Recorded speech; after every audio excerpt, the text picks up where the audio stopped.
Coming up on today's episode, Tesla delays the full self-driving upgrade, StarHopper is going to be retired, and the lungs of the world is in flames. Let's get ludicrous.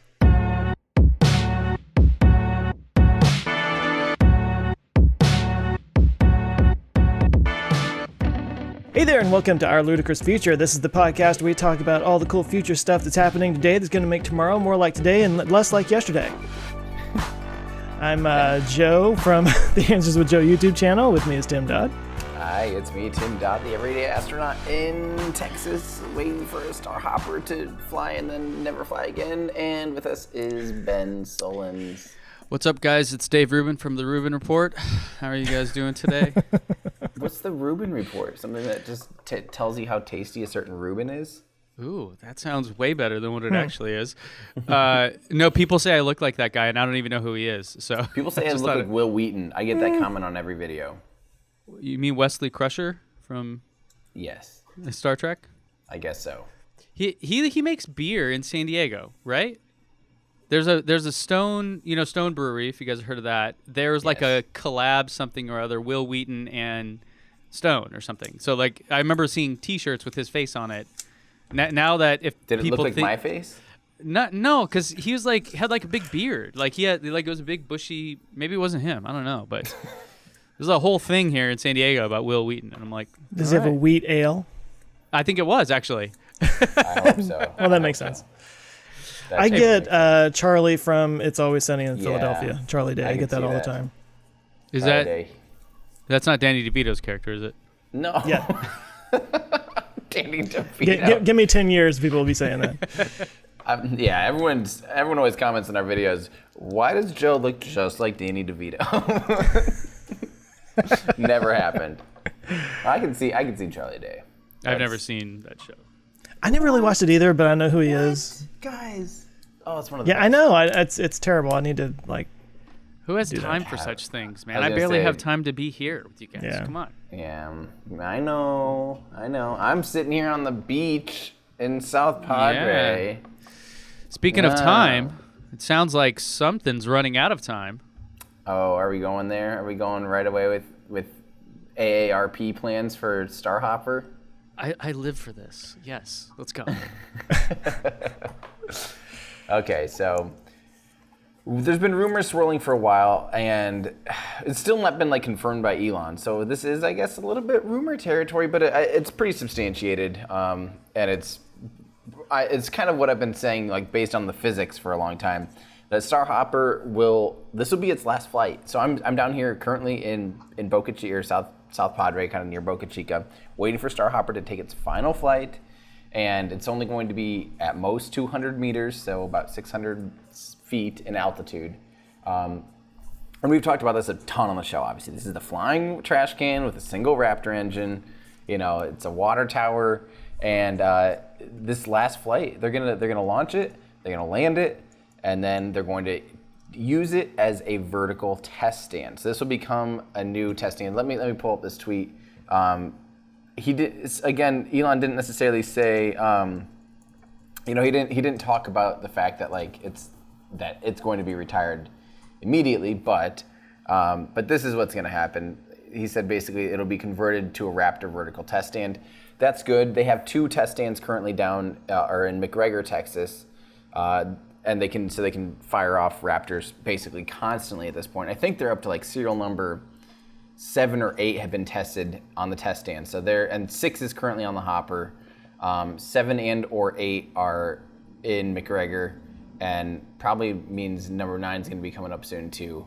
So the idea of them having a vertical test stand probably means they'll have that stand out at Boca Chica, or they'll keep it out of Boca Chica. They're not going to move that thing to McGregor. It wouldn't make any sense. It's way too big to do that. So I don't know where this test stand will be, but the ability for them to be able to hot fire an engine out here makes a lot of sense.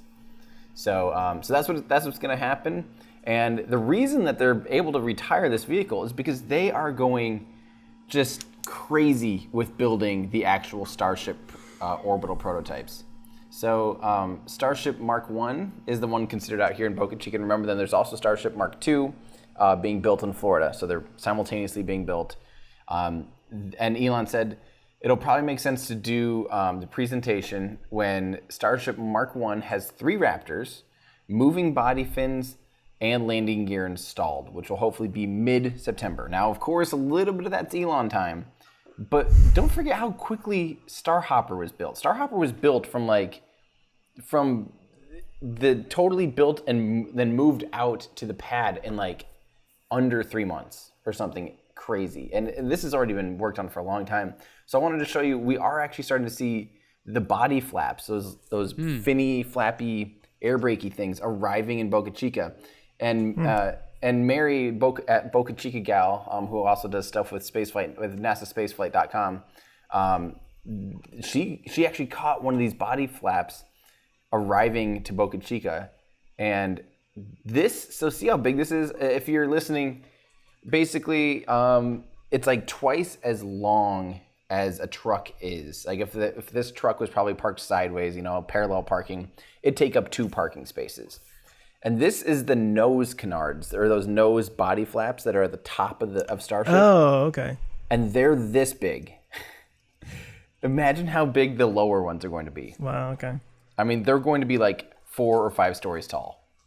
They're going to be huge. Like people were discussing, are these the top or the bottoms? These are the top ones, at least from what everyone's saying now. After people like kind of figured it out, that's how this thing is just so. It's hard to tell how big it is until you see someone carrying around and maneuvering a single body flap like this. It's big, and apparently, we're going to be seeing this stuff up on Starship already. Mid-September, and they're progressing at that pace where that actually seems doable. Yeah. So StarHopper, the hopper that first did 20 meters or 18 and a half or whatever it was, recently, a little less than a month ago, did that, and then it's only going to do this 200-meter hop. And remember, it can't really do more than that. It won't have 3 engines ever installed. It's only a single-engine Raptor test air vehicle. So it can't even fill its own. Like, if they filled that to the brim, it wouldn't have enough thrust to actually even leave the ground. Yeah. So if it was fully fueled, they wouldn't be able to lift it with a single Raptor. But also, once it gets up really high, the higher up you are, if you're going, in order to come back down slowly, you'd have to fire the engine the whole time to keep it going slow enough. Because remember, this kind of is backwards. If it's falling engine first, it has those fins that kind of stick out in front of it. And you do not want aerodynamic surfaces in front of you. That's very bad. So 200 meters is pretty much the absolute limit of what this thing can do. And how does it steer right now? Because don't you typically have like other engines that turn, and that's how it kind of moves around? Yeah, so the Raptor has, it sounds like this vehicle, the Hopper, actually has kind of like a weird, crazy hybrid system of like parts off of a Falcon 1. So like Falcon 9, I mean, so using like Falcon 9 TVC, thrust vector control systems and stuff like that, or some hodgepodge system thereof. But they steer the engine, that's gimbaling. But that can only provide you with 2 axes of control. A single engine like that doesn't really provide roll control. So in order to allow it to roll, it does have those RCS pods on the top. And there's 6 pods. Each pod has 4 thrusters on them. And those just run on cold gas. And so it has that to help maintain, also that helps maintain orientation. Those control thrusters can actually do quite a bit. Yeah, because it sounded like if it, let's say it did go up even above 200 meters, you're going to want some control over it, right? Otherwise, it could just kind of float off. The next, it's not necessarily a lack of control, but once you're getting higher, like in order to go higher, you're going to want to go faster. Like it doesn't make sense to slowly hover up that high and slowly hover back. That actually takes a ton of fuel to do.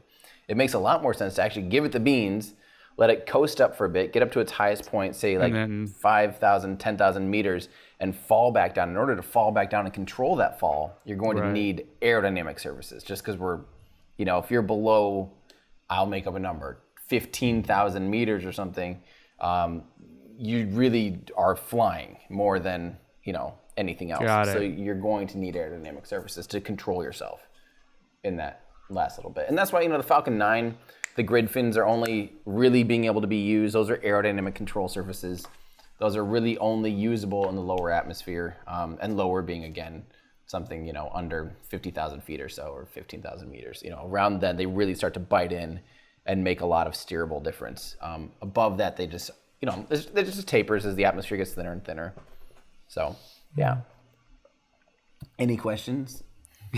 So how many times did they do the Grasshopper with Falcon 9 before they went ahead and launched the actual thing? I think Grasshopper itself flew like, good question, Joe. I think, I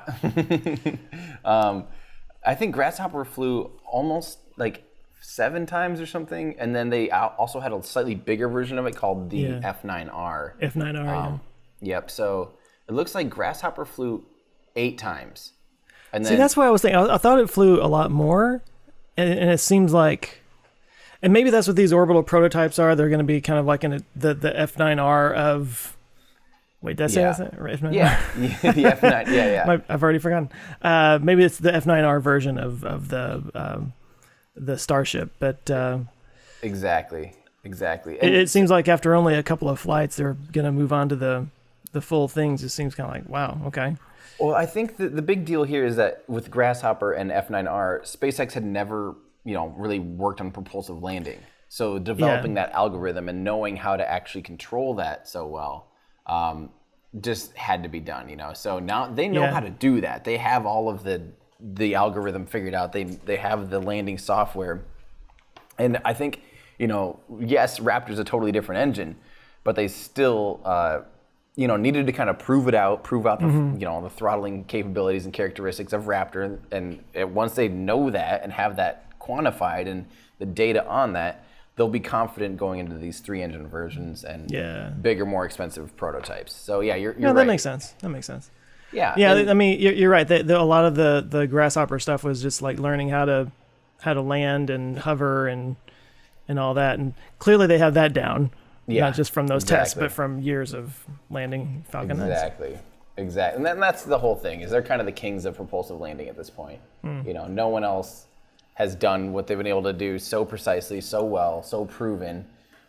They clearly have that down. So really, StarHopper is just the cheapest possible way for them to test that with a new engine, get it physically flying, get it moving, and then be done with it and not feel bad about being done with it, And now they can turn it into a vertical test stand. It's really smart, because some companies would have spent, 2 years developing a development vehicle and giving it all of the features that are going to need, and it could blow up, Like, this is really a risky thing. And, with a brand new engine that's still having some teething problems, like, why risk it? I'm glad to see SpaceX, that's kind of their whole thing. It's very test the hardware, Yeah. So this vertical test stand, what is that? What does that mean? So it means it'd basically be bolted onto the ground or held down, restrained, so that they can put a Raptor up in there, probably have a flame trench for it this time, and then be able to use it as a way to test other Raptors. In the same way that they test every Merlin engine at McGregor, exactly. They could use this to test the Raptors. Okay, I got and you. in McGregor right now, they do have 2 horizontal test stands that are sideways from each other, like this. They're kind of like segments, like pies, pieces of a pie. And each they face, we'll say 60 degrees from each other or something. So they can test 2 different Raptors pretty quick in succession, back and forth. And this would just allow them the ability to test a Raptor without having to ship it back up to McGregor. The only thing that scares me is those test stands are like a meter wide concrete, like 3 feet wide concrete, and super just like blast protected in case they blow up, And I just can't imagine StarHopper being able to handle an engine underneath it actually going boom, because when they let go, I mean, it's a big deal. Yeah, it's a big deal, and it's not like this thing's made. Maybe they'd pour it in concrete or something. Actually, they very well could do something like that, like pour it in concrete, and then just use it basically as a giant tank and a water, or fuel tank. Yeah. Vibranium. They could just, coat it. There we go. just coat it in vibranium. Unobtainium. Exactly. So so that's pretty fun. Who's got the bad segue for the next segment? What is the next segment? Oh man, we got a lot to talk about this So week, so actually. if the StarHopper goes up and lands on its own, it's kind of like full self flying. Was that's that so bad. Is that the translation into the self-flying robot? Is Oh, that what that is? Wait, what's Yeah. full self? Oh, That's how good my segue is. Nobody even knows what I'm segueing to. okay. Okay, hand it back over. So, hey, real quick, let me interrupt you, Ben and Joe. Stick around if you're listening to this podcast, because I'm about to tell you about a freaking robot driving a spaceship to the International Space Station literally this week. So, it's trailer or something. yeah, Spoiler? foreshadowing. Teaser. Foreshadowing. There we go. Okay, I think what Joe was trying to get at was something about full self driving. No. Oh yeah, that was it. Was not.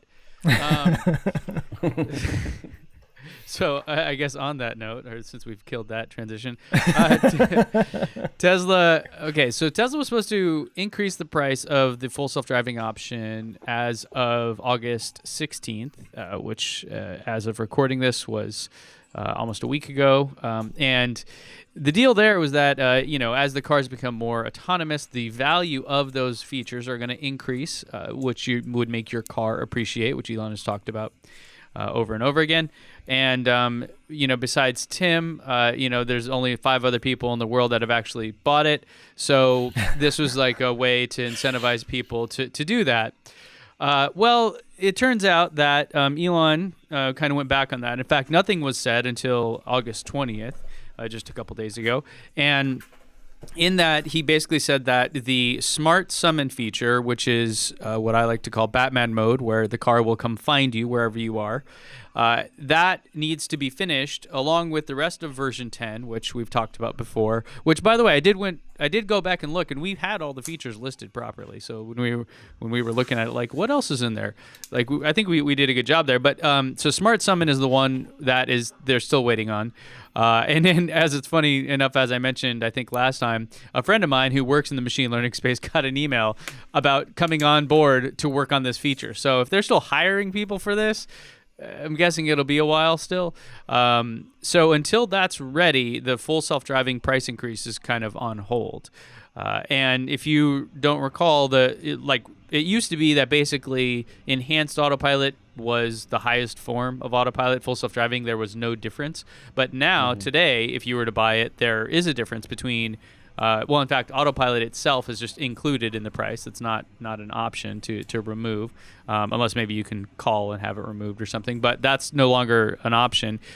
So full self-driving is the added feature or the added bundle, and that includes the navigate and autopilot feature, which, Tim, by the way, I tested in my wife's Model 3 just yesterday. Was it yesterday?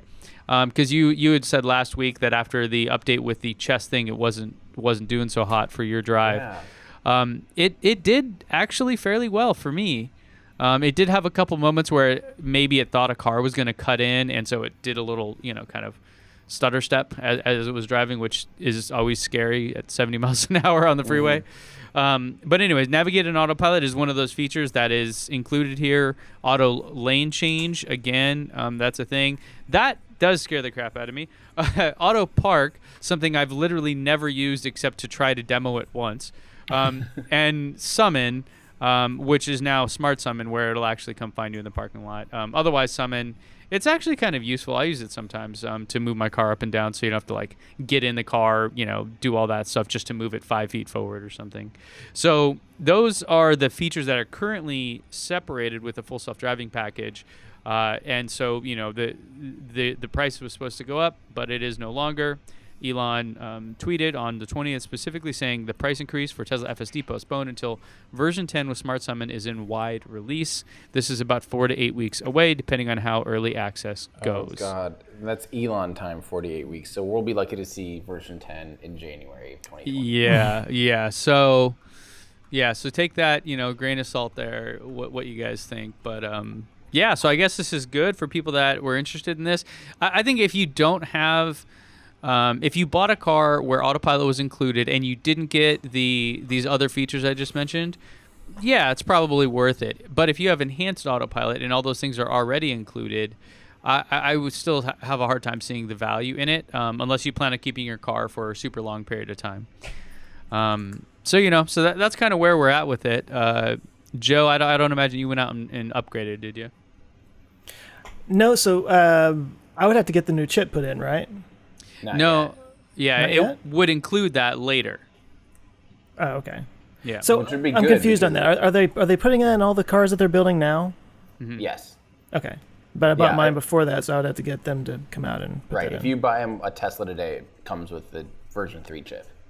But Right, okay. I, as a full self-driving person, they will supposedly be installing it, like mobile installing it, when Yeah. it's available. Which, God, that might be forever. Yeah, I mean, and when it's necessary, like I don't know if Yeah. it gives you anything. Like I told you, I drove a Loner one, and that thing was terrible on autopilot. And I think what it is it's just kind of too smart for its own good at this point, and it has to do the kind of machine learning thing and get more kind of reps in before it actually gets smoother and better. Like I still, honestly, and asterisk on the screen, confirmation bias here, but I still prefer autopilot version 1. Because it's kind of the honey badger of autopilot, right? It's like, oh, you want to cut in front of me? I don't care. I'm just gonna run you off the road. Like, it does what it does, and it doesn't care what anyone else is doing. Whereas the other ones are like very like trying to figure it out. So I don't. Do you go? No. Okay. yeah, I don't. exactly. Yeah. Yeah. You guys all want to merge? Everyone, come on, you can merge. I'll slow down to 20. I don't care. Yeah, mine's like, nope, just coming through. Watch out. Yeah, I will say the one of the biggest complaints actually about, and I did get an autopilot update just the other day. So you know how sometimes they give you a software update and it's specifically just an autopilot like tweak. Honestly, it still is like it gets way too close to the lines. Like especially like I'm taking some of these weird random country roads out here and stuff where. You'll just be kind of driving, all of a sudden there'll be a big sweeper. Normally it does a good job of slowing down and keeping you centered in the lane. I feel like it doesn't slow down at all anymore. It just goes for it, realizes it's swinging way wide, hits the brakes. It's like, what happened? It's way worse now. And it used to be, I mean, the last time I drove down to Texas, it was unbelievable. It was incredible. Like I feel like I had almost no disengagements. And this trip has been like the opposite. Yeah. Feels like it's going very backwards. But some of that maybe, again, literally they might intentionally go to some other things to teach the computer like, okay, these are clearly bad and those are really hard. And you can just, speaking of, someone commented on, remember how I want that button? Yeah. To say, no. We have that. And it's not the speaking thing. Okay. Explain yourself. If you hold But wait, down, there's more. So if you hold down the button that's like the quick controls, on the far left of the screen, there's like the quick controls, like car button. Yeah. Hold it down for like 3 seconds, and that's considered, then it will go, thanks for your feedback. Oh, interesting. And you can use that like if autopilot does something jerky. Like I said, I hate when it just like phantom brakes, because there's no way to like, it'll brake really hard and then accelerate again. Like, and you'll be like, what was that for? And you can't, it's too late. You can't like, do something. So I've been doing that now to be like, no. Bad call. Okay, so are you saying the little car icon in the bottom left corner of the screen? Mm-hmm. Interesting. Yep. You just hold it that for down? 3 seconds. Interesting. Okay. Yeah. So I'm using that now all the time. I'm telling that car it's being naughty. No, the full self-driving thing has always been just sort of like an interesting, I don't know, business plan. Just the whole idea of asking somebody to pay for something that it's not available yet, but pay for it now. It's like, I'll gladly pay you Tuesday for a hamburger today kind of thing. But at the same time, it's like, as it gets closer, it's like, well, we're going to raise the price. You better do it now. You better do it now, because I know you're not going to get anything. But for a while, weren't they doing some stuff? It was kind of like, okay, so I guess maybe Advanced Summon or something. Like there were certain little things that you would get with the full self-driving package that you didn't get with Enhanced Autopilot, just to be able to say, well, you're getting something. Well, right. That's why they created this separation now. But for us that bought when there was no separation, there won't ever be a separation other than Like maybe the next new feature. Like I still would assume Smart Summon is included in Enhanced Autopilot because I believe it was listed. It was listed on the page though Summon with Enhanced. No, Smart Summon, where it actually showed a Really? diagram on the page of the car turning inside of your driveway. Driveway, you're right. Yeah, so that's been there since day one. So, Weird. I mean, they can change it. They can just say no. People will sue them. It's just whatever. Like, who knows? This is where a lot of these things, even with it's to me not worth the energy a lot of times to follow a lot of little minutia here because it changes so much. You're just like, look, when it's here, let's talk about it. Until then, who the hell knows? It's like cool, but what are we gonna do next week? Say, forget all that. Like, it's just kind of wasted breath, right? You kind of want to wait for things to happen. Yeah. I mean, to be honest, that's like, I feel like 90% of our podcast is like things that are little minutia that like are just hardcore subject to change that literally will like go back, like, hey, this week self-driving went up $6,000. Oh, they took it off or whatever, like. Yeah. Yeah. It just seems so weird. But. Well, if you, that's the only thing is like the advanced or the Smart Summon picking you up in a parking lot. I'd like to have that. That sounds pretty cool. Yeah. And I was just wondering if I have to sign up for full self-driving to get that. So you're saying I do? No, I think you don't. I think it's included.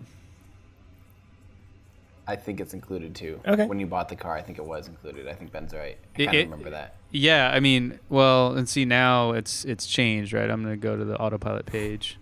Or you'll have to go to like the history of pages or whatever.com or whatever it is where they have like archived the way back pages. The way back, yeah. Yeah. Yeah. You know who they should hire for this type of stuff? I mean, I'm sure they are trying to find people that are really good. But you know who's really good at this whole vision, like navigation stuff? Probably better than anyone that I've seen is DJI, the makers of, like consumer and some professional drones. They have like, it's unbelievable what they can do where they can, lock onto a target and autonomously fly and go like under trees, around like, I just watch videos of people using drones like that. It's unbelievable what they can do with a single camera and they have some like ultrasonic or sensors on it too. Yeah. My counter to that would be, though, they kind of already have all the best people in the world. Like Andrej Karpathy is the guy that taught the class at Stanford on computer vision. Like he's the one that created the entire program there. And really what it comes down to is data. That's really what matters. I was just talking to my friend Satya, who is a PhD of computer vision and runs this really popular blog on it. And that's all that matters, honestly. Like, you don't have to actually be the smartest and have the best algorithm. You just have to have more data than the other guy in order to win. And in fact, I mean, it wasn't on our show notes, but I don't know if you saw, but Waymo actually just released a bunch of data related to this as well. So I love that. I mean, I almost feel like we're at the point where self-driving is, we can see it on the horizon. Right, it's not sci-fi land still. It's like it's really there, which is funny. I watched this sci-fi movie last night, and I'm like, and you have people driving cars. This is 400 years in the future. No, like you just lost me. But anyways, so self-driving is like on the horizon. I mean, on one hand, I think this would be great, and on the other hand, I think it's draconian. But it would be really cool if there was some sort of like federal incentive for companies to release this data publicly so that way we can get there faster. Like if you think about it, if you could snap your fingers and have completely autonomous driving today and that eliminated all fatal accidents, that would be minimum $242 billion added back to the US economy alone. And so there is a direct financial incentive to try to get there faster. So if the government could have a program that's like, hey, for every gigabyte or petabyte of data that you release that can be used by everyone to help make self-driving become a reality sooner, you get X amount of dollars. I would be so in favor of that. Interesting. And that'd be interesting too, just because it would help spark that economy of people trying to solve it too in the United States. As far as an investment from a country, That'd be a really interesting concept. It would spur innovation, and there's already a lot of businesses going this way. Plus, if it does have the impact of saving people's lives and all that, I mean, it's from a humanitarian standpoint, obviously that's a good thing. But also, just forget that. Like financially, it's a good thing because it saves a lot of money. So I would be super stoked if Tesla started doing that and all these guys did, because it really would make a big difference, I think. Right. Dang, that's crazy. It's a pretty big difference. Like, I mean, imagine if like the world was on fire. That'd be a huge difference to humans. Speaking of humans and what humans need to live, air. Okay, so you guys know how the planet's getting warmer because there's more CO2, and you know how plants, especially trees, suck up a lot of CO2 out of the atmosphere and make oxygen that we breathe. And 20% of that oxygen comes from the Amazon rainforest, and the Amazon rainforest is now on fire. Yay. So there's that. How bad is this? For the record, that's why I don't eat plants. You got to eat the animals that are making CO2 and the methane, or else they'll just keep doing it. Exactly. I'm trying to help on that front. So, yeah, this is not good news. This has been going on apparently for about 3 weeks now, and it's just now starting to finally make its way into like national media in the United States anyway. They're saying it is there's an 84% increase in fires this year in the Amazon rainforest as opposed to last year. Now, one thing that does need to be said is they do have a dry season down there. They're south of the equator, so their seasons are flipped from where we are up here. But they do have a dry season every year at about this time, and fires are not unusual, but the amount of them this year has gone up quite a bit. The blame is being tossed all over the place. One of them is that they're saying that, well, obviously if it's drier this year than it normally is, then more things are going to catch on fire. That could have to do with climate conditions. But also Brazil has a new president who has lightened the protections of the Amazon rainforest, and they're allowing more loggers in there. And they're saying that a lot of these new logging companies that are going in are now, starting fires and clearing areas for farming and stuff. And these fires got out of control. So an area the size of the United Kingdom is currently on fire. What? In the Amazon rainforest. Yeah. It's that big? Yeah. And there's all these headlines that I'm reading that are like, you can see it from space. I don't think that carries any weight anymore. Like, you can see everything from space, right? I mean... Yeah. You just need to zoom in. And, I've seen Google Earth. Cameras. Yeah. Well, right. that I can see the roof of my house from space, technically. I hated that saying of like, oh, you can see the Great Wall of China from space. No, you can't. Like, if you're on the International Space Station, there's no way you're going to see the Great Wall of China. It's like skinnier than a normal road. It's about the same color as the earth around it, like... Yeah. You might be able to see a huge, huge river, like the Mississippi or something, because it's wide and it's different colors. Anyway, yeah. Sorry. Also, Ben, if you could pull that site back up again, there was a picture on there that is pretty telling. If you scroll down, obviously this means nothing to those who are listening, but that picture right there, back up of the city at night. Yeah. So that's Sao Paulo at 3 p.m. Whoa. And it is really? completely, it looks like night. All the lights are on and everything. Yeah, it looks like total dusk. Like I thought that was the sun had already gone down, and wow. Yeah. That's now, crazy. so I looked around because I wanted to get as much of a balanced perspective as possible. And I read some stuff from people in Brazil that were like, look, this kind of happens every year. It's a lot worse this year, and it might be a little bit closer to the cities than it used to be. And that's why the cities are so shrouded in smoke and whatnot. I also saw a picture, and I don't remember where I saw it, but it was a picture of some buckets. It probably was from Sao Paulo, of rainwater, and it was just brown. Whoa! Like the rainwater was just brown. That's crazy. So there is a link. Hang on, where did I pull it? You could talk about this and just be all like, oh no, this is terrible and all that, and obviously it's not good, but what can you actually do about it other than share stuff and talk about it? I've got a link here from CNET that we can put down in the description, but it talks about you can donate to the Rainforest Action Network. There's a group called the Rainforest Trust. Anyway, there's a whole list of the Amazon Watch, Amazon Conservation Team. There's a whole bunch of different organizations you can donate to that can, they're doing their best to try to preserve all that, and that's kind of what they're there for. You could drive down there and pee on it. Mm-hmm. Yep, that's always an Bring option. a lot of pee. Just store it all up the entire drive. Well, was it last year? Was it like last fall that we had? Was it Paradise? Is that what it was called in California? Yeah, and that terrible. was a nasty fire. I think it's one of the worst ones ever in terms of the percent devastation to a town. Like that town is just dead, just gone. It was like something like 98 or 97% of the town wiped out from that. That's crazy. And I'm so worried for the people of Brazil, that live anywhere near this. If it's that big and that out of control, I just really hope it doesn't hit populated areas. I mean, obviously the environmental impact is scary, but the direct correlation to, human safety and human lives is terrifying too. I wonder and how. Of course there's, I wonder how that works because, well, I mean, the rainforest kind of has it in the name, rain.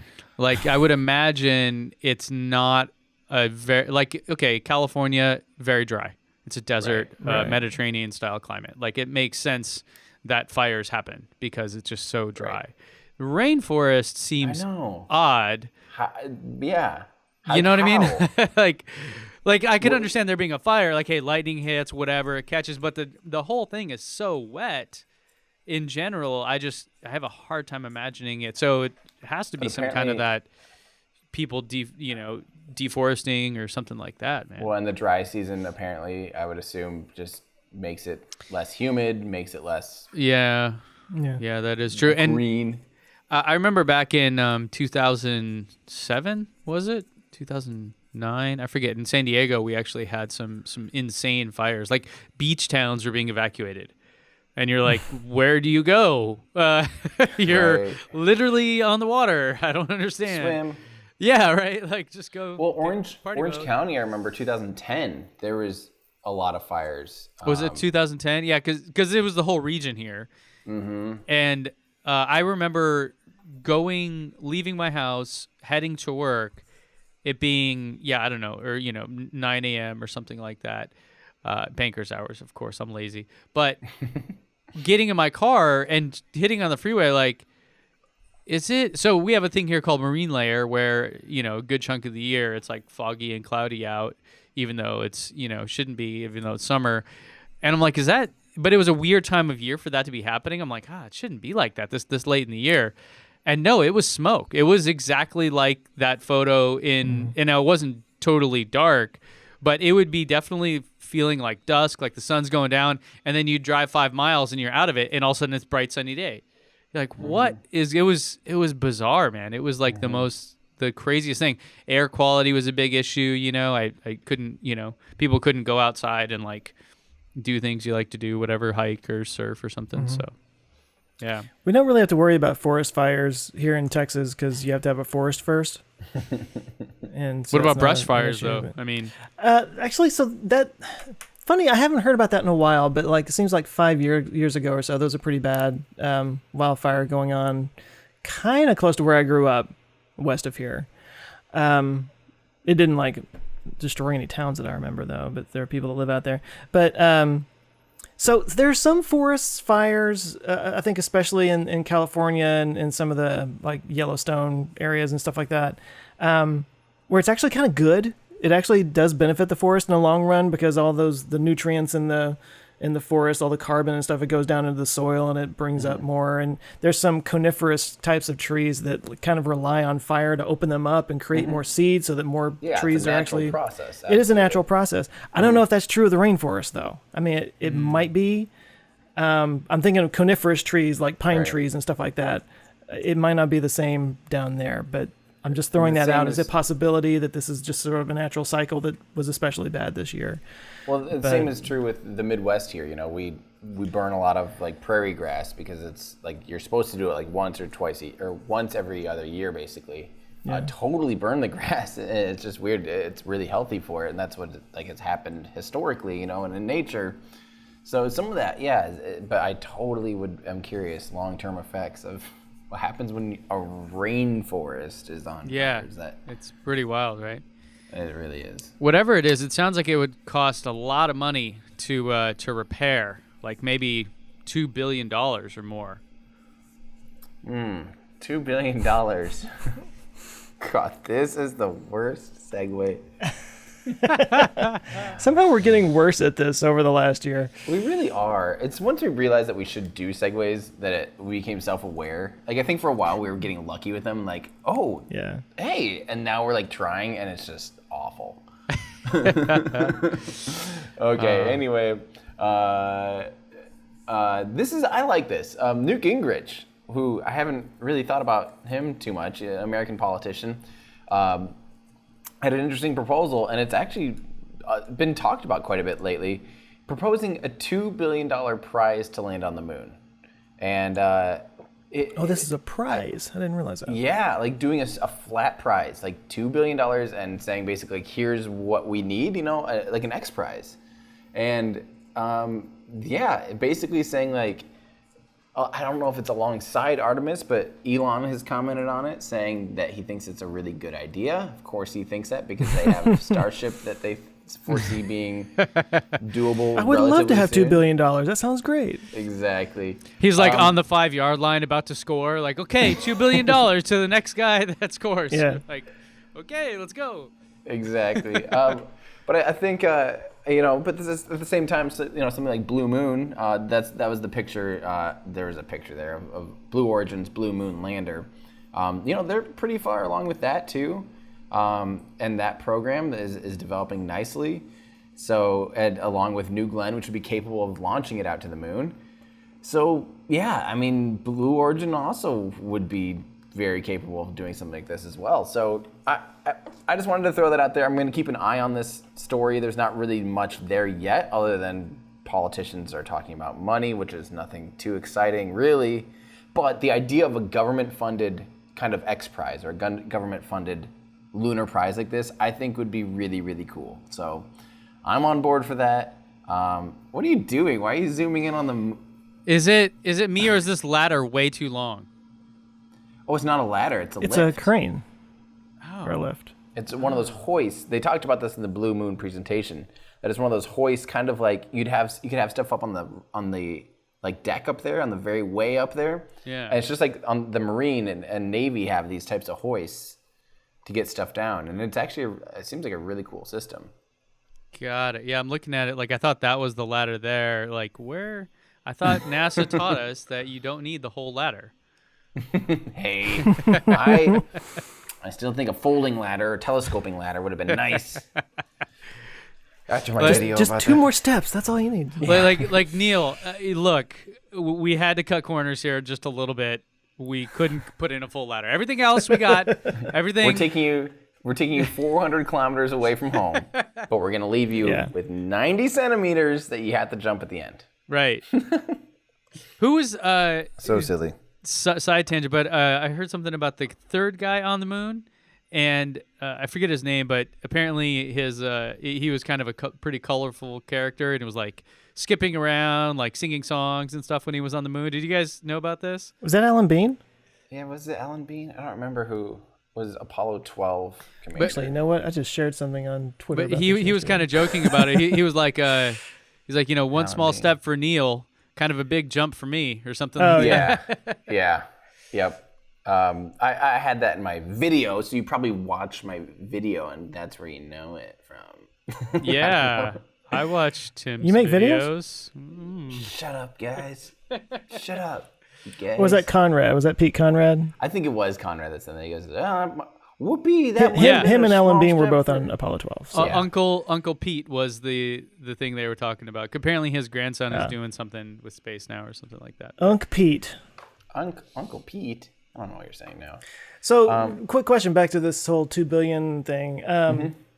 Tim, do you have any idea roughly what NASA's budget is? Yeah. Like how much is $2 billion to NASA? Oh, you're putting me on the spot. I forget NASA's annual budget. I'm just going to look it up because it has changed actually quite a bit. Their annual budget currently is $21.5 billion. And it's gone up a decent amount lately. It's 0.5% of the U.S. budget. So, 0.5% of the U.S. Tax budget. Oh, okay. I was Yeah, to say sorry. because 2 into 21 is more than 0.5. There's some Yeah. extra zeros in there. Like, wait a minute. Yeah, sorry. It's 0.5% of the U.S. like tax budget, basically. Yeah, okay. Tax revenues, yeah. Tax revenue. No, I Yeah, go so- back and forth because I am a champion of SpaceX and I'm really looking forward to seeing what Blue Origin's got going on, Rocket Lab, all these guys. It's really exciting. You are a champion, Joe. My friend. But I don't know. Whenever I see like somebody saying, let's take all this money and give it to a private company and screw NASA, it's kind of like, but I like NASA too. I want to see them do great things, you know? Well, What have you done here's- for me lately? What have you done for me? They do a lot. They do a So lot.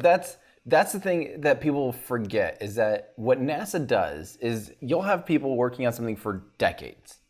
You know, like where a company might not even exist anymore.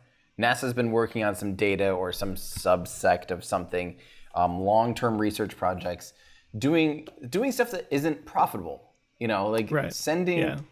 You know, there's always going to be a need for NASA, and I think it's going to be more and more defined. I just think that something like this encourages the idea of like we probably don't necessarily need NASA to build the rocket and or the lander, you know, like they used to. And we're seeing clear evidence that this seems like a pretty good idea, you know, to do like a prize like this. Obviously, it would still be with NASA, like it'd be a NASA mission, Right. all of that stuff, just like a CRS mission, but it'd be kind of like, or I would assume something like that. But NASA's not going to go anywhere anytime soon, and I definitely do not encourage anyone to think that way. Yeah, it seems like if the government is funding something like this, then the company that gets the money should have some obligation to give back to the public the learning, the stuff that they developed in some way, right? Like if it say, hey, let's do $2 billion for climate or carbon capture or something. Well, it's like the point of that is to develop the technology and to get it so the public, so like a public benefit. It seems to me like they're like, you know, I don't know if they stipulated conditions on this, but it seemed like that would be a good one. Like, hey, so you figured out a specific thing to solve this problem. That's what the money was for. Thank you. Now that is ours, and the public owns it, and everyone in the world can use it to innovate and create new businesses or whatever. Right.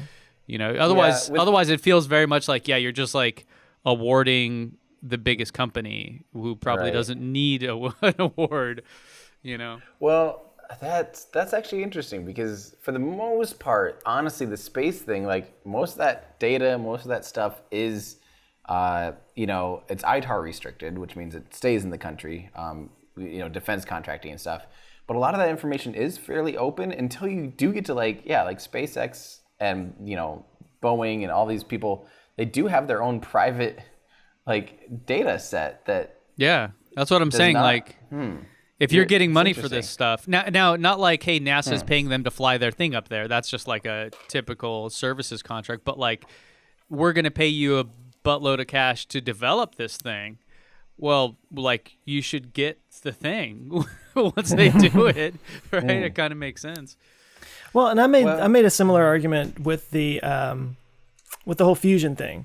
When I talked about fusion energy and how like there are now private companies that are trying to get in there and you know create net positive energy from fusion, but the only way to get there is to have somebody foot the bill for the stuff that's Yeah. never going to make any money, and you got to get work out the little kinks and figure out the little details with that public money, and then once that gets to a certain point, whatever that threshold is, then private companies can get in and make with a profit motive, and they can make it work from there. And I think that's when the innovations really start to happen, but it still takes that initial, because if nobody's going to make any money doing it, then no private company is going to get in there. But plus also, I mean, I think in the software world, data world specifically, it's been proven that basically working in open source stuff like this can be very profitable and still be like a worthwhile business model. So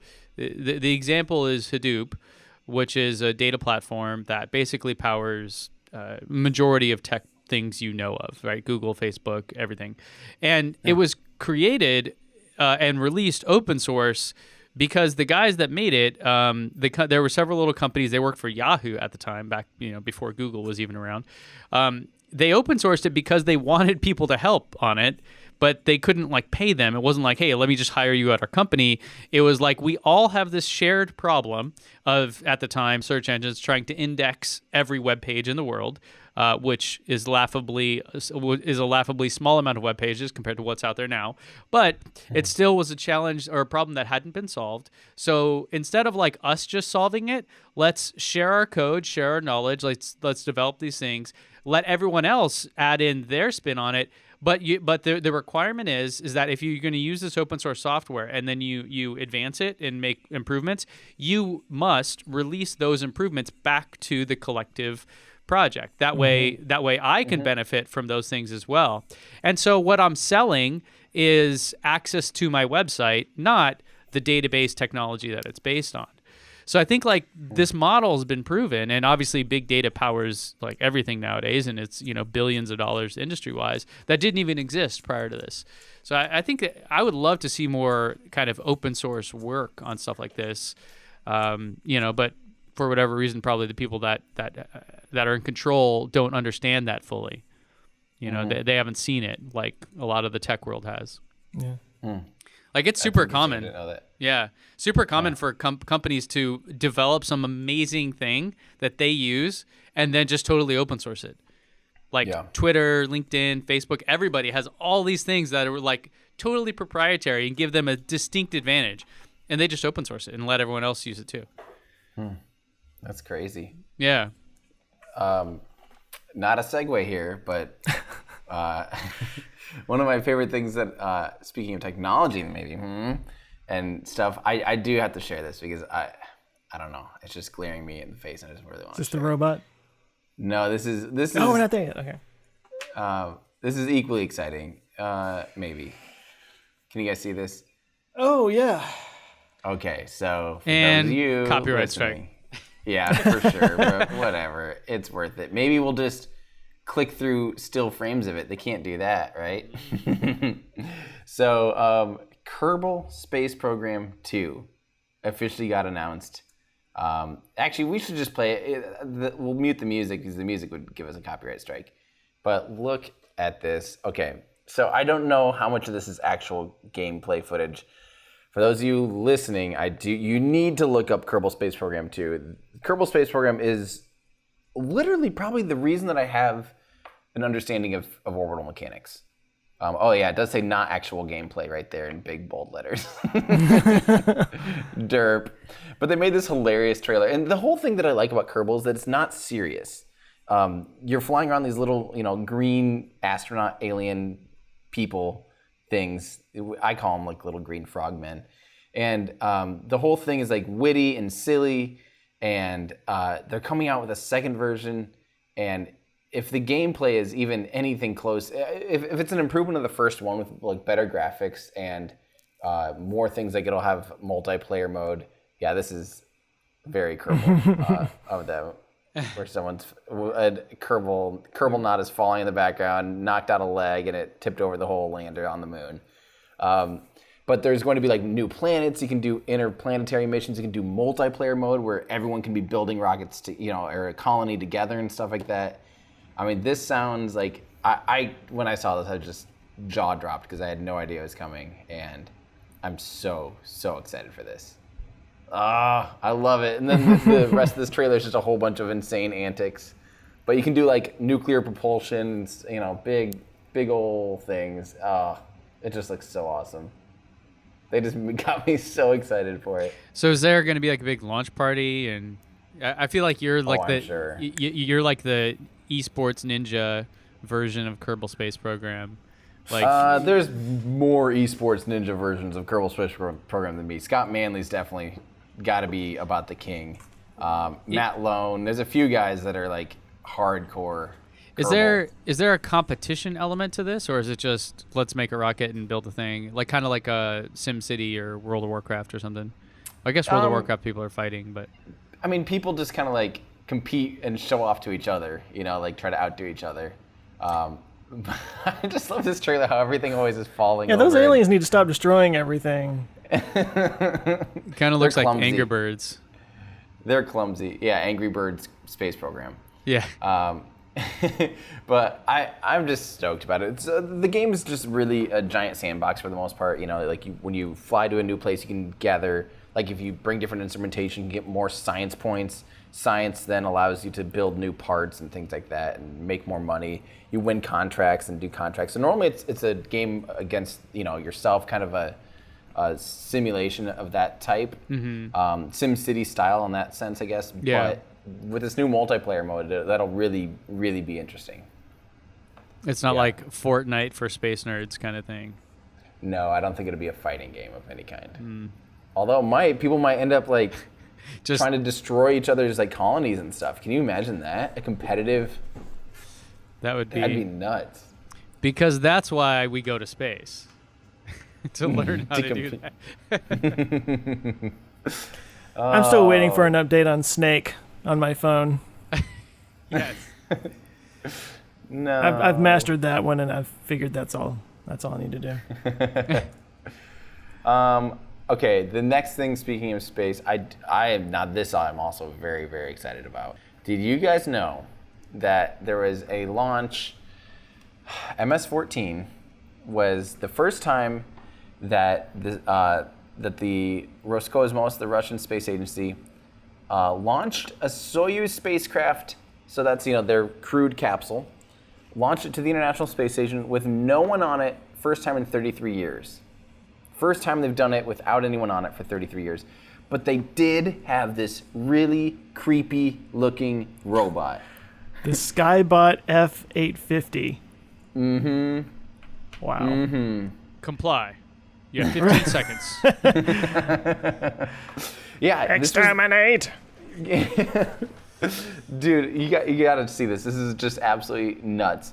This robot is also called, it's another program called Fedor, is how it looks like it's spelled Fedor. Although Comrade in our Discord made fun of me for saying it that way and sent me a link of how to actually say it. It's Fedor. So there you go. Although if it's an acronym, it doesn't necessarily have to be pronounced like the name, because it stands for other things, right? Ooh, you're right. I'm gonna say Fedor. Loophole. Pronunciation loophole. You don't have to say e-tron like etron. Like poo. Etoile. So you need to, if you're listening to this, you guys, we say this every week. There's just huge asterisks on this episodes of, if you're listening, sorry, you're missing out. But you're missing out on like this creepy cyborg robot thing that's like going to the International Space Station. They put him in the passenger seat because this is a crew version, you know, Soyuz. It's a Soyuz capsule. And they put this robot in there. And this robot they're going to be testing it out where people could be able to do things without having to do spacewalks. So send this thing out, because they have video. You need to find video. Actually, wait, I've got the video pulled up. They have videos of this thing welding, shooting guns, walking. Look at how weird it was. It's crazy, though. Wait, this is picking locks. So this is happening now, not 33 years ago. No. Yeah. Sorry, 33 years ago was the last time there was ever an uncrewed thing. Oh, because the photo, robot, it looked old. It looked like... Yeah, it's not. It's very modern. Wow. But this thing's super advanced. It's kind of like a Boston Dynamics version of of their robot. And it's doing things like sawing. It's getting into a car. There's other videos online of it shooting guns. And it has 5 digits. I mean, it has really advanced articulating hands and digits, which is really impressive. And they're sending this thing to the International Space Station. Hopefully it doesn't get up there and just strangle everyone. Yeah. It won't open the pod bay doors. Yeah, seriously. I'm sure people on the ISS are like, great. Yeah. Oh, this again. Got the most boring guy coming here now, man. How did it close that door? That's what I want to know. I had its hand on. So Yeah, I think they cheated there. So what's interesting though, there's a few things to note. If they do end up like, if this goes well and they are able to control it well, I don't know if I didn't read if the controls are from inside the International Space Station, where you'd have that on the outside and then you could do like spacewalk things with it, saving you having to suit up and all that stuff. You know, obviously robots can stay out there forever, doesn't matter. Doesn't need to breathe and all that stuff, so it'd be a pretty efficient way of doing that. Or if people from the ground could control it, doing spacewalks, which would be awesome too. That might almost be a better use of resources. Why, have an astronaut that's worth millions of time? Their time is so valuable up there. Why have them do that when maybe if it's remote control, have someone be able to do that down on Earth? But the other interesting thing is this is the first time a Soyuz capsule has flown on their new Soyuz rocket, the 2.1 Soyuz, as opposed to Soyuz FG. So currently humans are flying on Soyuz FG, even though 2.1 has been flying for a while. And I don't remember if that's 2.1, 2.1A, yeah. 2.1A has been flying for a while, but this is the first time that they're getting ready to test it. It flew with the crew module, no one on it, and then starting next year, there's only one more flight with people on an FG, and then next year, people will be starting to fly on the Soyuz 2.1 rocket. It looks identical, basically, but it has digital controls and slightly upgraded engines, improvements to like the engine injection system. So it's a very modest upgrade, but nice to upgrade the Soyuz, I guess. Cool. Now, is that an upgrade that can happen over the air? No. It'll be in the air.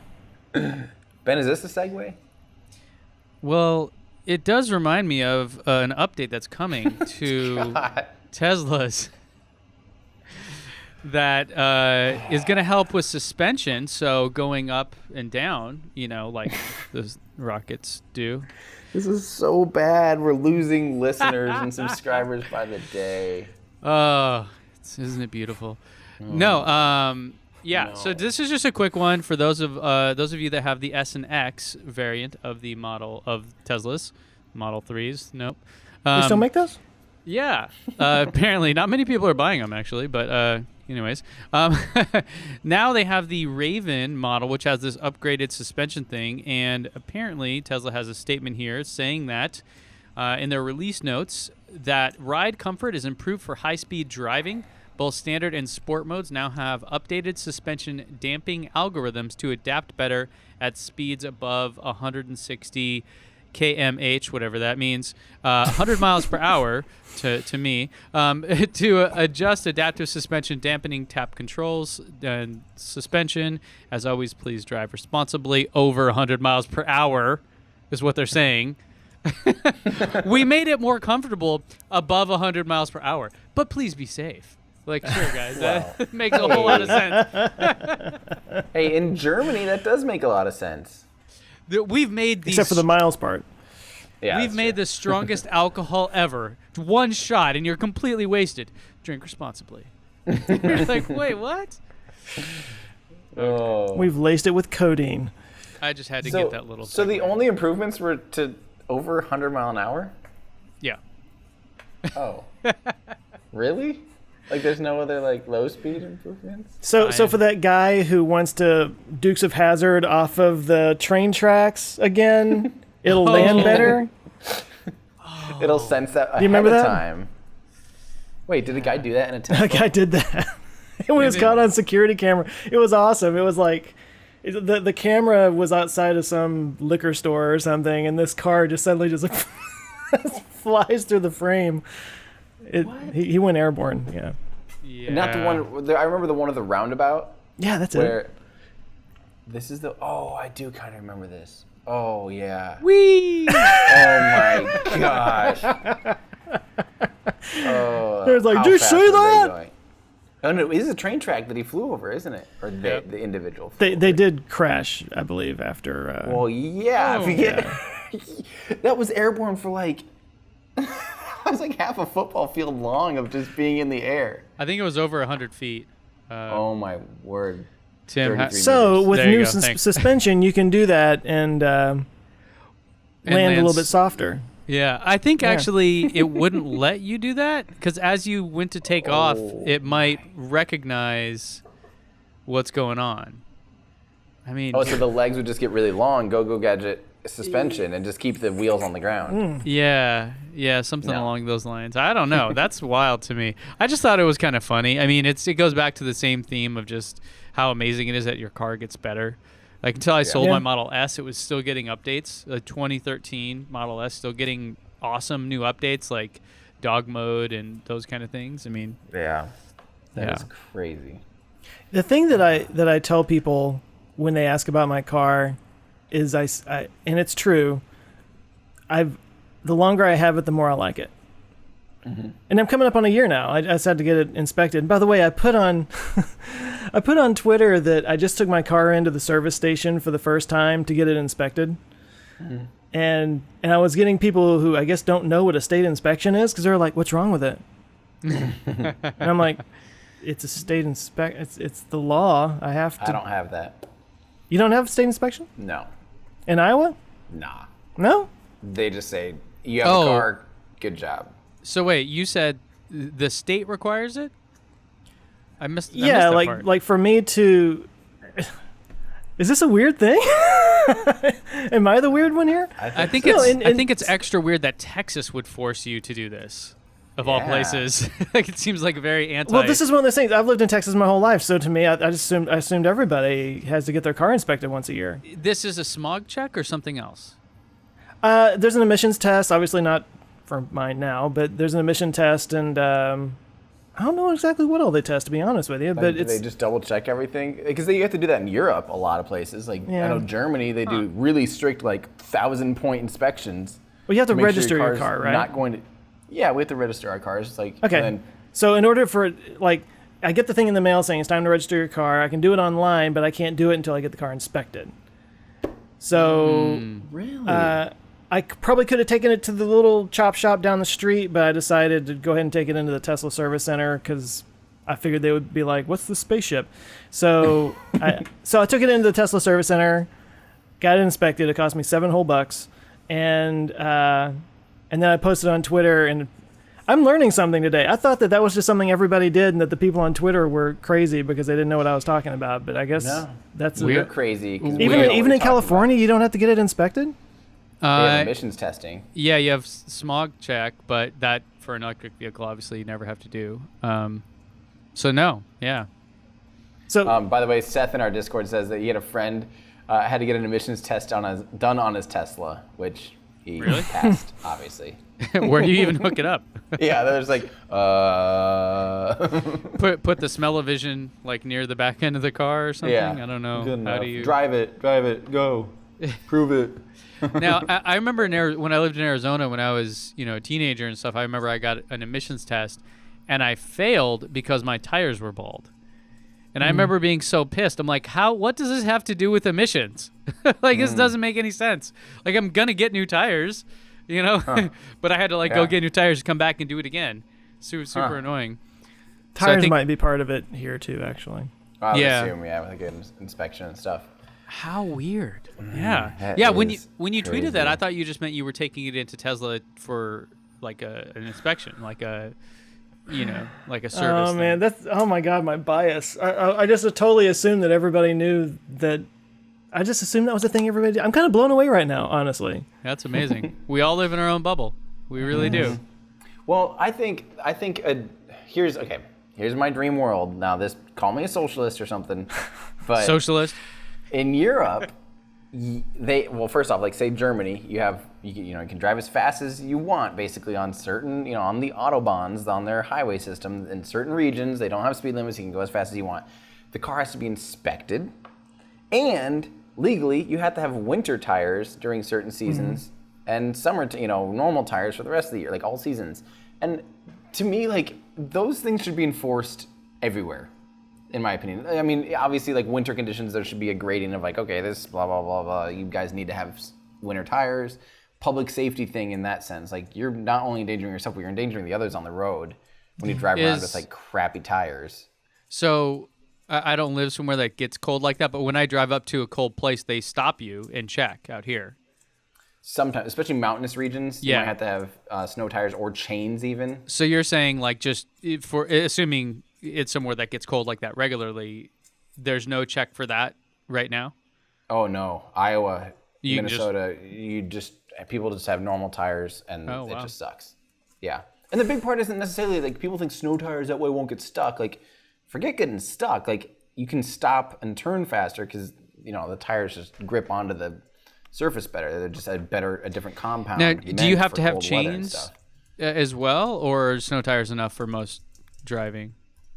I've never had chains on my car, but snow tires. Oh, really? I'm unusual in Iowa for having snow tires. I religiously put them on because they do make such a big difference. Huh. And people think it's super weird. Like my friend's like, why do you always put snow tires on? Like, because there's snow all over and ice everywhere, and I drive a lot, and I want to be safe. Yeah. And in Europe, that stuff's totally normal. And so we're yearly inspections of your car to make sure that you're not driving on the public highways going, 80 mile an hour with a car that's wheel will fall off, which I just saw yesterday in Brownsville. Literally, someone driving and their wheel fell off. Wow. Yeah, clearly they didn't get their car inspected. Exactly. And we're in Texas where they should have. It's failing. My system's failed. Yeah. Why didn't they just inspect all the cars? Yes. I thought they all did. Okay, so to wrap up the show, we do have a really good why don't they just, and this actually has a really cool answer. That's why I wanted to do this one. So sorry guys that it's another one that Tim knows. But I do like this one. This comes from Evan Simmons at eSimmons92 on Twitter. Instead of refueling in orbit, so we're talking about Starship, and it says refueling in orbit end to end or butt to butt, why don't they just refuel side to side, like how Falcon, I guess he's saying like Falcon Heavy, I guess kind of how the cores are side to side, like you have a space, rocket here, another rocket next to it, another rocket attached to it. Like, why don't they refuel Starship side to side? He's saying end-to-end refueling limits to one refueling before leaving Earth's orbit. Side to side allows as many Starships, like AKA fuel cells, as they want. Do you guys understand the question? Like, why would you be able to only dock it like end to end like this to be able to refuel Starship in orbit? Because the idea is you fly one up, you by getting it up to that place, especially if it has like 100 tons of cargo, it's basically out of fuel. Then you send up a refuel tanker version of Starship that has 100 tons of fuel, and you can refuel the other ship that has all the cargo, and you can send that off to Mars then. Like that's part of the plan of Starship. That's like a pretty big important thing because it allows you to send 100 tons to Mars. You send you get a fully fueled Starship up in orbit, and then you use a bunch of the fuel to get to Mars to eject out into Mars, and then you need more fuel to land on Mars. And that's kind of part of the game plan. But the plan is to go butt to butt, so that one tanker comes up, fuels it, and then then they have to keep sending tankers back up until it gets full or whatever. So the idea is, why not go side to side? Like, why not have the refueling ports like on the sides and dock them together side by side? And he's Evan's saying like you'd put a bunch of them together and redock them, and then fuel up at once basically and get out of there. What do you guys think? What's the advantage of side versus the other one? I don't see the point of it. Like time? You're saving time, I guess? He's saying that you could limit refueling before leaving Earth's orbit. Like you could only do one refuel per Starship per orbit, which is true no matter what. But I guess the idea, maybe that's where this misunderstanding from Evan is, that it's not like each refuel tanker, it has to get into orbit, refuel it, and then deorbit itself, So it's not like those will be able to do multiple refuels. So maybe that's a misunderstanding. But yeah, I mostly was excited about I do know the answer of why butt to butt, and it's kind of cool. But that's where the gas tank is? No. Joe, do you have any idea why they are excited about docking butt to butt? No, but I remember the original one was they were making love in space, and now they're doing it in a different position. So, is it still a family-friendly show? I don't know what the deal is, but I know that I'm very curious how they're going to do refueling in space, because what a lot of people don't think about is the fact that the fuel is like cryo, super cold. It's not like just pumping gas into something. It's like this whole process, and so I don't know how that works. I'm very curious about that, actually. Well, space is cold, and it's not. Sort of, yeah. Yeah. I don't think space is hot or cold the way we understand hot and cold. It's like a whole different thing. So first off, let me clear up the whole side-to-side thing. It's not like one tanker. Each tanker, again, it still has to get into orbit, fuel up. It's not like we'll call it a departure ship, the ship leaving, the one that needs to be refueled, and then there's tankers. So it's not like the departure ship would have 3 super heavies coming and attached to it, or 3 tanker ships coming attached to it and refuel it at once. It's going to have to go one at a time anyway, because it takes, you have to launch an individual rocket full of fuel up there, bring it back down, do another one, bring it back down, bring it up. So they're limited to 1 refuel before, like, per orbit or per launch anyway. It's not like you're going to get 3 out of it. I don't know. I hope that makes sense. You have to go sequentially. So you can only really refuel once, or at best you're saving the idea that, like, they're not going to pour 3, fuelers or tankers into one starship. But the real reason why they're going butt to butt now, from what I understand, is that when it's docked when it's on the launch pad connected to Super Heavy, the Super Heavy actually has those same refuel lines going up into the Starship module on top. So when it's sitting there, there's actually fuel lines connecting it. Instead of having normally when a rocket's sitting on the launch pad, it has fuel lines that connect from the launch umbilical tower, goes into it. From the umbilical tower to fuel up the upper stage, and other fuel lines to fuel up the lower stage, or the booster stage.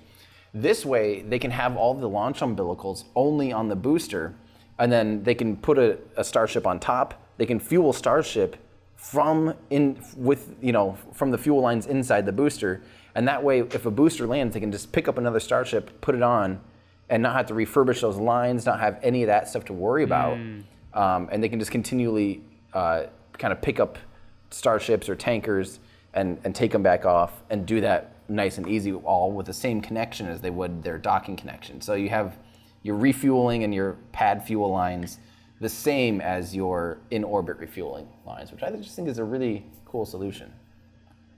Does that make sense, or was that like the longest, weirdest rant? Kind of hard to explain, actually. I got a little lost, but I think I follow. I didn't realize that they didn't have the umbilicals from the launch tower like you were talking about. That is different, for sure. Yeah, it is different, and I don't think we've ever seen anything like that before. And the idea is definitely less refurbishment, for the launch pad and stuff like that too. And hopefully they come up with a cool solution to hook up the main ones to the booster, and then like tuck them away really quickly and safely, so they don't even have to refurbish that and stuff. So, has anybody ever refueled in space before?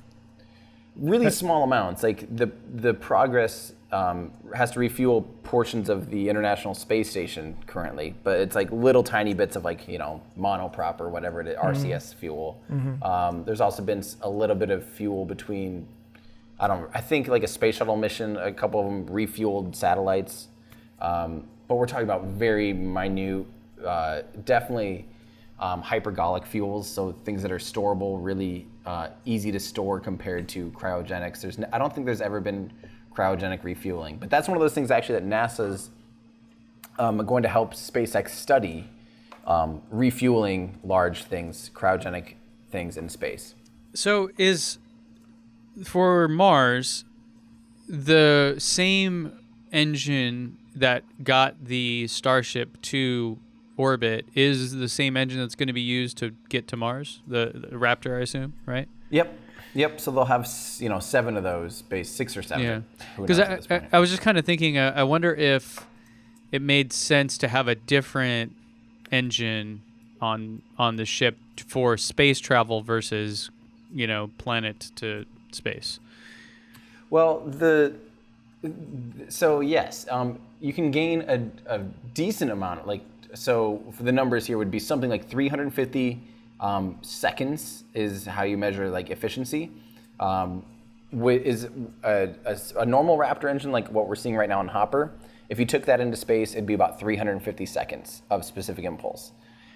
If you do a vacuum optimized version, which has a bigger nozzle, it'd have about 380 seconds. So you gain, I don't know, what is that, 10, 12%? That's definitely substantial. And so by the time they start actually sending things further into deep space and not just doing low Earth orbit stuff, having vacuum nozzles like that will make more of a difference. And if there are issues, because they haven't actually solved the refueling of cryogenic stuff in space yet, right? You're saying they're still studying that? I mean, that's one of those things that they might just have to start testing it. I don't know if I don't know if it's a thing that you just solve. We don't know how to carry the one on this, thing or whatever. I think it's literally you just kind of hook them up and make sure everything's good to go and pressurize, and open some valves and let it rip. Yeah. But it's still something that's never been done and pretty scary. So yeah, that's kind of where my head was going with that. If that's a problem that is incredibly difficult, I wonder if it would make sense just to have a kind of rocket engine that doesn't require cryogenic fuels or whatever to get you there. If there was like one of the answers could be, well, let's just not do that. Right. Let's do something else. It's I don't know. It's pretty much going to rely on having cryogenic fuels. Really? Hypergolics, the most efficient hypergolic engines like that are not even, I think, in the 300 range. For specific impulse. They make for very bad in space, efficient engines. So you still want that same kind of thing if you can get it. And you can't refuel hypergolics on Mars. So that's the thing, is you can land this thing on Mars, refine methane, get your liquid methane, and get your liquid oxygen from Mars's resources. Well, Joe's taught us already that Mars is a terrible idea. So, we're pretty much sure we're just going to scrap this whole thing, after his last video. Thanks a lot, Joe. I had that power. No, there's definitely, as you've pointed out, there's a lot of things. There's a lot of considerations. It's not let's just go there. It's hard. There's a lot of big problems. Yeah, and I really wanted to make the point at the end, and who knows how many people stuck around to hear it, but that who hasn't been bored by the ISS all this time? Because there's guys hanging up there in space, and there's only 6. That's really exciting, But the fact that we've been up there for 20 years and have learned how to recycle water and be efficient and scrub CO2 and do all these things, only because we were up there doing that all this time could we even start to think about going to Mars, because it's just such a different thing than jumping over to the moon, Yep, for a week, or two. Yeah. The moon kind of really was one small step. Yeah. When you have a mission that is shut up, Joe. You're so excited about that. I really am. That's my one today. You got your one. Well, what are you working on though? So Monday's video is going back into the woo-woo territory a little bit. Love it. Talking a little bit about a theory of consciousness that's kind of being put out there now called the general resonance theory of consciousness, which is basically arguing that consciousness is something that arises from multiple layers of proto-consciousness all the way down to the vibrations in the quantum fields. Yeah. Yeah. No, it's actually pretty cool though. My writer Ryan, he actually did an interview with a guy who sort of created this theory, and he gave us some advanced copies of some papers that he's working on. So it's neat. It's definitely more the philosophical kind of psychological route of things. Yeah. That's almost like a deep learning algorithm or something, where the whole point is you just have hundreds of layers of little algorithms that do one thing that collectively equal some form of narrow AI. Or something. Yeah. Well, one of the things in the video that I talk about is that The problem with this theory some people have is that it's not falsifiable, which means that you can't run experiments that can prove it wrong. But that's kind of true of all theories of consciousness, because you can't observe somebody else's conscious experience, you know? Or like take someone's conscious, like you can't take it out, like there's no control, or you know what I mean? So, but this one is possibly testable because there are some neural networks that operate on a resonance sort of similar way of doing it. So there's possibly some tests you can run on neural networks that could prove this. That's fascinating. Do you touch on the whole? It reminds me of an old podcast or something I heard about. No one really knows what color looks like. So, like if to me this icon here is orange, like we've all agreed that that's what orange looks like, and we've told each other like, hey, that thing there, that's orange. So when you see that, it's orange. However, I can't verify that what you see and what I see are actually the same thing, other than we have a shared understanding of what that thing is. Yep. I saw a video, and I wish I could remember who did it, but it was talking about how purple is not a real color. Like, purple does not actually exist. It's just made up in our brains. That basically, like, when you look at the you know, Roy G. Biv, whatever, the visible spectrum, it goes all the way from, like, violet to, what is it, red, I guess is the longer wave. But anyway, the point is, like, purple is actually a combination of colors that we've put together, and we actually, because of the cones in our eyes, don't see this color. Our brain just interprets it. It is a made-up color that we made up in our brains. We don't actually see it. We just imagine it. I'll have to see that video because I have to find it now. It's been a while, but I remember being like, "Wow, that's amazing." Is this like the purple or gold dress thing or whatever? Oh God. Not real. Well, sort of, I guess. I mean, like it's our brain's interpretation of it. That was crazy. The Laurel and Yanni thing. Good. Yeah. That one's less. They were trying on that one to like make everyone do the whole dress thing again, but the dress thing still is like that blew my mind. How vastly different. Like everyone saw it. Yeah. Just crazy. I saw another one like that recently. It was a bird or a bunny. Have you guys seen that? Yeah. And I'm looking at it like it's clearly a bird. I like could not see the bunny at all. I can go back and forth. Yeah. Well, I find those interesting just in the sense that, you know, we all have our own subjective experience and we all see things a little bit differently. I mean, that's cool. But I remember the dress thing specifically. There were people that were like, "If this isn't black to you, you're a Nazi." You know, like, what's wrong with you? Like, you know, like, just I see it this way, and it's the only way it can be. You know. Because if you don't see it, you're not seeing it. You're not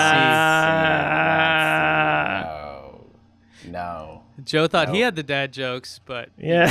Coming in hot. You gotta have a real dad to get the. Yeah, I gotta be a dad to go that deep. What are you guys working on? What are you working on, Dad? Dad stuff. Yeah, I shot +5 on a 9-hole yesterday morning. That's been really trying to work on my golf game. Isn't that pretty good? That's pretty good, isn't it? It's not bad. What am I doing? God, I don't know. I think the video I want to do for next week, which I've only slightly studied, is the finding the perfect speed to travel at in a Tesla for efficiency.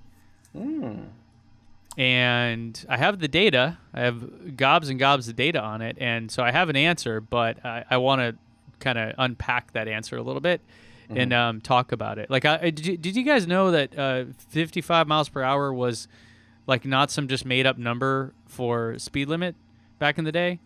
That the 55 miles per hour thing came from, if you studied like the wheel and the rotation of it, it was like essentially the optimal efficient speed to go. And it was like gas crisis era in the 70s or whatever, where, you know, we had this big shortage on gas. So you actually had to travel at a specific speed. That's why it was created.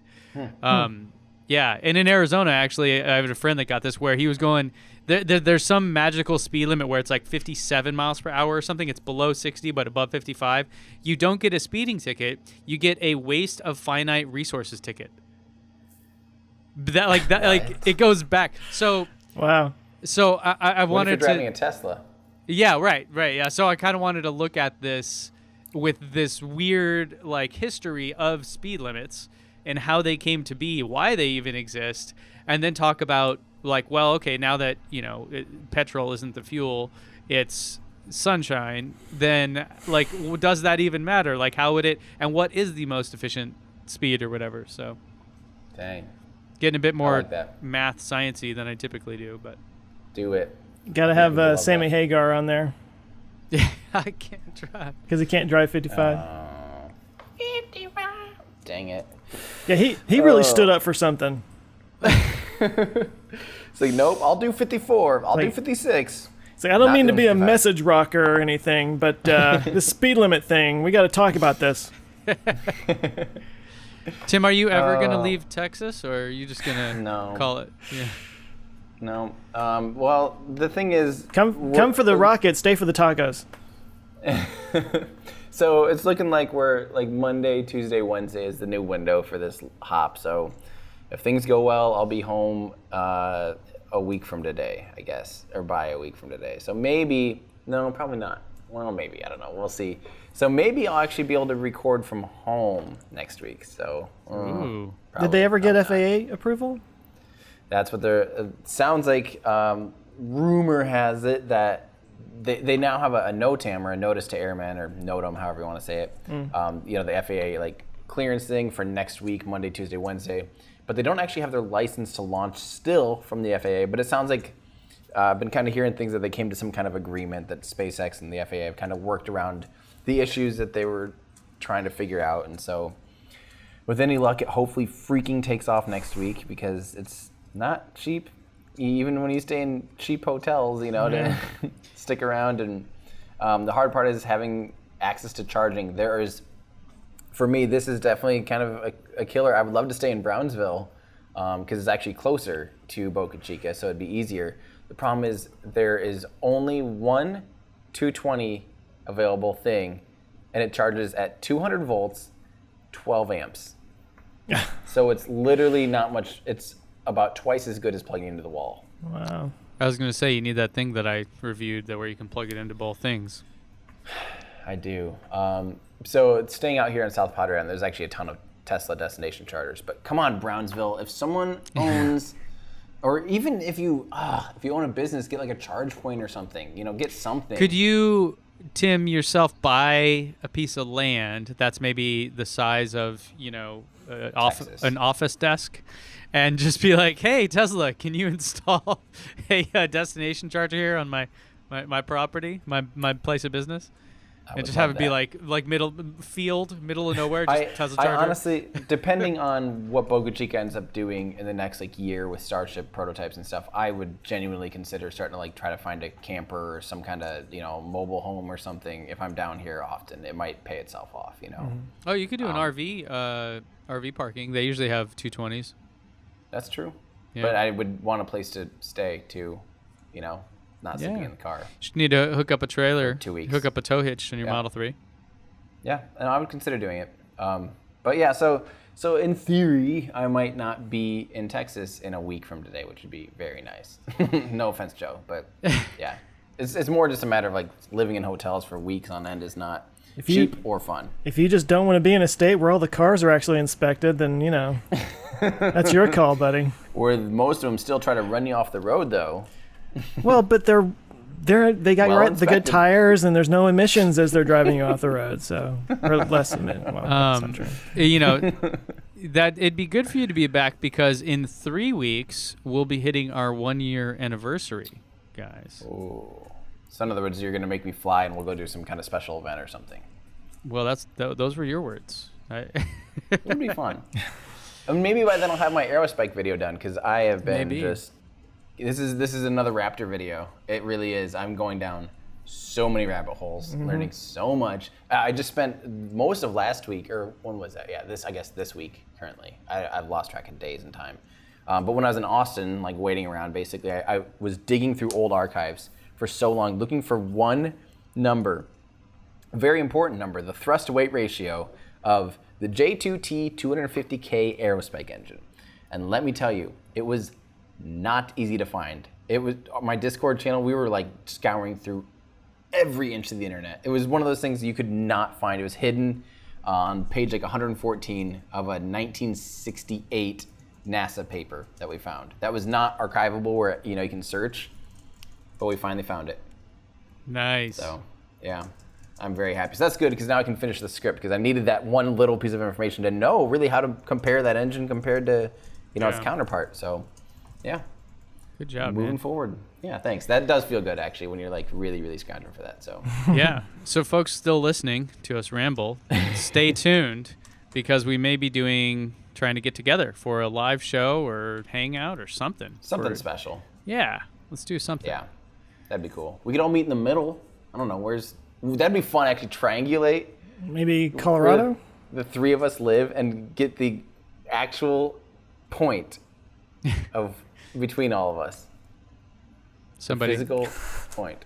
Somebody triangulate it for us. If you do that. So, okay, I'm guys, here's Tim's home address. Boy. Hold on. All right. Let's sign off with our terrible sign off that people still hate, where we all kind of say it sort of in unison and we don't. Yes. So we'll see All right, you guys. in Our ludicrous future. Hey, thanks so much for listening. If you like what we do and you want to kind of help get it out there, you can give us a nice review on any of your podcast streaming platforms, whichever one you use. That kind of helps get it out there. Also, we do have a Patreon set up, so you can join us there at patreon.com/ourludicrousfuture. You can get your name in the credits. Made a whole other group of like-minded people. It's a lot of fun. We do appreciate it. We'll see you there.